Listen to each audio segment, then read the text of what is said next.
Hello, welcome to Quackalope. Thank you for being here. Today, we're going through 10 games that are not on my top 10 games of all time list.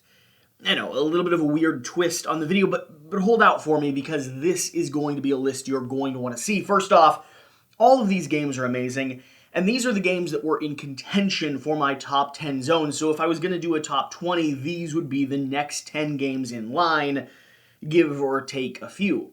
Along with that, these titles are titles that I would assume a lot of you would guess are in fact in my top 10 list, and they're not. So I thought it'd be fun to put out a video. I want you to guess in the comment section down below, what do you think my personal top 10 games of all time are? I have covered, talked about, listed, broken down the list off and on over the course of the last few years. But we've never had it all collected in one space. So, as you go through this list and I cross off options for you, whoever gets the closest to the correct answer in the comment section down below will receive a gift of some sorts. Not entirely sure what that's going to be yet. We're doing a giveaway in association with my top 10 games of all time where I give away every single one of my top 10 games as a celebration for crossing 30,000 subscribers and as a big freaking thank you to the audience and community and just the space we have here. So, with that being said, get excited, let's dive in, let's start talking about the games that are amazing, incredible titles that deserve to be in my top 10, but they're not. And we're going to start here with Terraforming Mars. Terraforming Mars is a absolutely incredible game. I've had hot takes on this in the past and accused it of being ugly and not interesting, but let me get one thing entirely clear. This game is fantastic. It has really good economic resource management. It has this production chain that starts spiraling out of control, fantastic tableau building, and an interesting sort of area player interaction map as you start developing and, well, terraforming Mars together as a colony. This game's lovely, and I love it if you play it with the draft mechanic.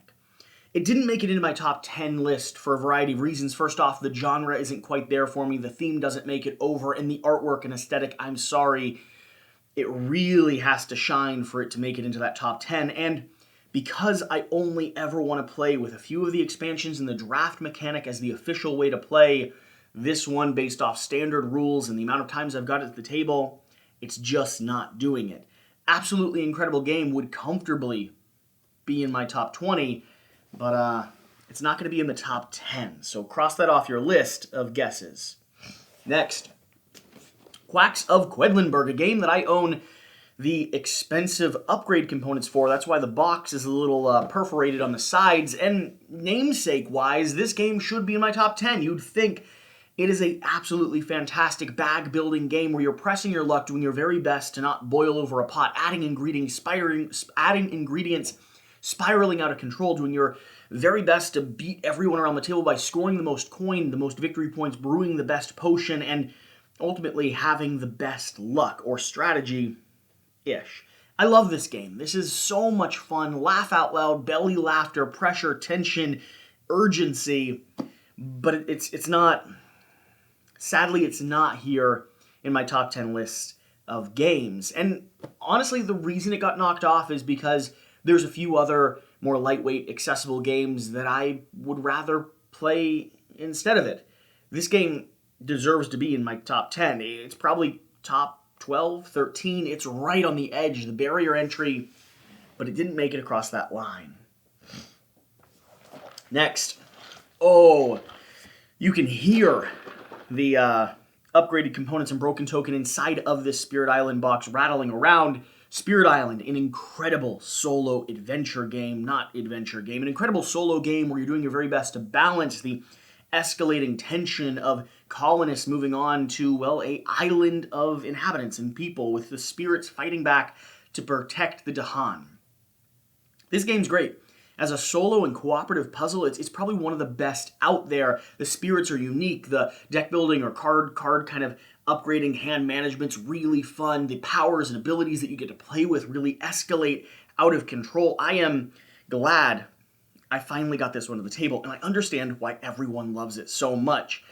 I'm going to be honest, it got knocked off the shelf by another game that I prefer to play solo slightly more. That game is going to be at my number 10, and I just don't table it enough. I need to table it more. It might move into kind of the top area if I had a bigger friend group that was more actively playing it, but this is a heavy one for me to get to the table as a solo gamer, and so another more lightweight, thematic one made it forward.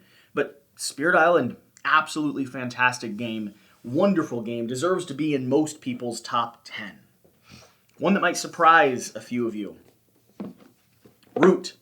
Root, a game of woodland might and right, is not going to be in my top 10. I think this one was right at number 11. We've slowed down playing this a little bit over the course of time. The nature of just not getting any of the rules right, continually having to teach our new friend groups as they've evolved and grown, and other games coming into the puzzle that, honestly, I enjoy some elements of them more. Root is a brilliant game in all regards. I mean, we have done more content on this game than most other games on this channel, and I have really, really loved playing it. But it's not there in the top 10. This is hands down number 11. It is right there on the edge. Just a few other things pushed their way in. A few new games, honestly, that have been squabbling for contention. If you're not familiar with Root, this is going to be an asymmetric war game, a woodland battle with varying factions, tons of different resources and abilities and ways that you can path your way around the map. 100% worth playing, 100% worth trying. Find someone that already knows it before you do, so they can teach you. The scary thing is I'm looking down to the corner here, and every box standing up on its side is like opening, letting all the components spill out gently. Another game that's not going to be my top 10, and it should be. Everdell. Everdell is not going to be there. I've always had mixed feelings around Everdell. I love the art, the aesthetic, the tableau building, the resource management, the worker placement nature of this game. This is one of the best out there. And yet, it's never really been a top 10 game for me. Top 25, top 20 easily, but this is one of those games that I like with more and more expansions. It makes it harder and harder for me to table, and I'm going to be honest, I have not tabled this game more than once my favorite way, which is with all the expansions included, and it's chaos, it's madness, it's fun, it's really brilliant. This is never leaving my collection, but it's not in my top 10. Everdell is a absolutely lovely game in all regards, and if you like worker placement, if you love a woodland aesthetic, if you like a bit of resource management and tableau building, I would recommend getting this game. But the hybrid of expansion content mixed with just the nature of that enclosed space makes me always feel a bit frustrated along with the reward of producing and creating. I never quite feel like my engine or my tableau pays off 100%, and that's keeping this from being in my top 10. Next has got to be a game that I pair directly with Everdell because it's one that we've compared multiple times. Wingspan is not going to be in my top 10. Wingspan is a lovely, lovely game. You're doing your very best to build an engine to generate resources or mostly victory points. You're looking at your tableau full of birds in different aviary locations, trying to get your wingspan big, tuck cards underneath them as they consume other fowl around the area, lay eggs, gather resources, harvest for the winter. This game's beautiful and bird-themed, which also makes me incredibly biased in favor of it, so it's shocking that it's not going to be in my top 10. Everdell and Wingspan kind of left and came together. They were either both going to be there or neither one was going to be there because I see them in really the same camp. I love Wingspan. I love getting Wingspan to the table, but I'm going to be honest, especially with the expansions where they are now, this is another one that has sort of outgrown the pace at which I'm playing it.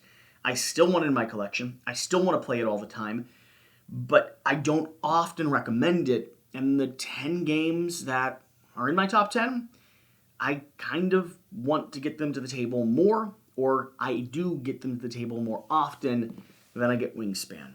It's amazing. I'm glad I own it. I'll just save it and share it with other people down the road. Oh, I feel bad about this one. This one was a contender, a solid contender. I mean, Bunny Kingdom is one of the best drafting and area control games I've ever played, with point salad victory points at the very back of it. This game is incredible. This is one of Jan's top 10. If you've watched his list, I love this game. I can say that.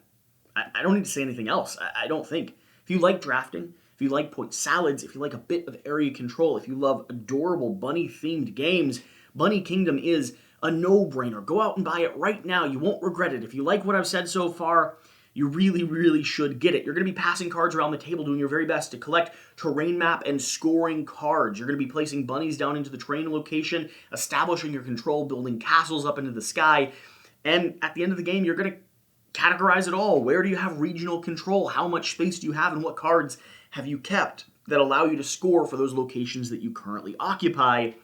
Bunny Kingdom. Why is it not in my top 10? I don't know. There's just not enough room in 10 to have it there. Okay.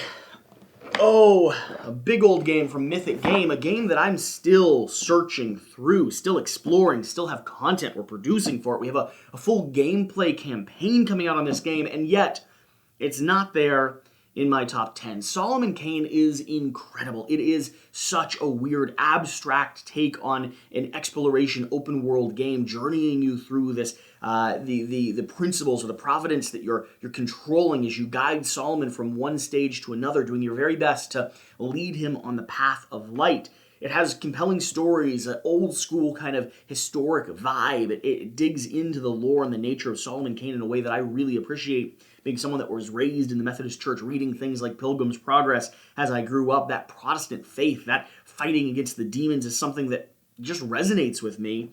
And you combine that with one of the most unique story-driven games I've played, where sometimes you feel like you're on rails, other times you're controlling only one or two aspects of the game, and then at times they just completely let loose and allow you to do everything you want, period. And it really depends on the feeling they're trying to convey when it comes to the gameplay experience. Solomon Kane is amazing. It's just not in my top 10. So we'll set it. It's also incredibly heavy. So I'm just going to push it to the side and slide something else out over here. Now this one should be a bit of a surprise, because a while ago, Ceribria wouldn't have even been in my top 100, top 200, top 250, but by golly, did I get it to the table in Certifiable Studios. You deserve the praise, because I played this game back in the day when I was a young gamer, not prepared. I was uneducated on how to play games, and I did it in about the worst way possible, in a public setting with a brand new game where none of us knew the rules, with 4 players sitting around the table, and by golly, Ceribria sucked. Surprise, surprise, anyone that's played it could tell you that. This game is going to be a head-to-head 2-player tactical duel of area control and character management. It's going to be action selection, a little bit of resource management, building this spire in the center as emotions battle for control over the land. And it's incredible. It's beautiful. It is wonderful. It really did bring Ceribria, really did bring, I cannot think of the publisher's name. Mind Clash Games, not Certifiable Studios. That's why I was blanking. Really did bring Mind Clash Games onto the radar for me. That paired with some of their other titles, I mean, they are now a publisher that have not made a wrong game for me yet. So yeah, an amazing game. I'm so glad I'm able to celebrate it and talk about it and have it in my arsenal and play it. Sheer and I have been playing it back and forth quite a lot. We love this game. It's just also not in my top 10. Destinies. Destinies, a game I raved about, put out a whole collection of content talking about, and I'm going to be honest. This one was in my top 10. It was in my top 10. It was number 5 in my top 10. And there was another game that is, in my mind, equivalent to it. They fill the same space in how I approach board games, in the story that I'm telling, and it went back and forth. It went back and forth really hard. This was either going to be my number 5 or was not going to be in my top 10. Which is a weird way to approach it. My top 10 is a collection of games that occupy a specific space in my collection, paired with the rankings of my experience with those games and where those type of games fit into kind of my lineage or my collection. So number 5 wasn't necessarily competing with number 8 in the same way that you might think. It doesn't just bump backwards. It was either this game or another game. I wonder if you can guess what that is. Destinies is amazing. An app-driven experience, a 2-player head-to-head, or 3 or 1 player, I suppose, but 2 players really where it shines from many play experiences, where you're journeying through this narrative adventure, doing your very best to explore the world, dig into the research and intricacies of this living kind of environment that you're playing in. I have all the expansions. I plan to play through all of them. I absolutely love Destinies. Everything I said in that original video still holds true. I have complaints. I have criticism, of course. That's not the point of this video. The point of this video is just to point out it didn't quite make it into my top 10, which is really, really unfortunate. It's hard making a top 10 list. I'm going to be honest. I'd never done it before. It took a lot of time and a lot of focus, and there were a lot of games that should have been in my top 10 and just weren't. I could probably do another 10, 15, 20 games, but these are the ones that were in contention. So in all essence, this has been my top 20 games of all time, but it's more fun to point out that they weren't there. Thank you for watching. Hopefully you enjoyed this video. Stay tuned for the top 10 list of all time coming out very soon, along with a giveaway paired with the top 10 list of all time, where I give away all of my favorite games. Thank you for watching. Thank you for being here. Whatever you do, remember to do the important thing. Get out and play some games. We'll see you next time. Thank you.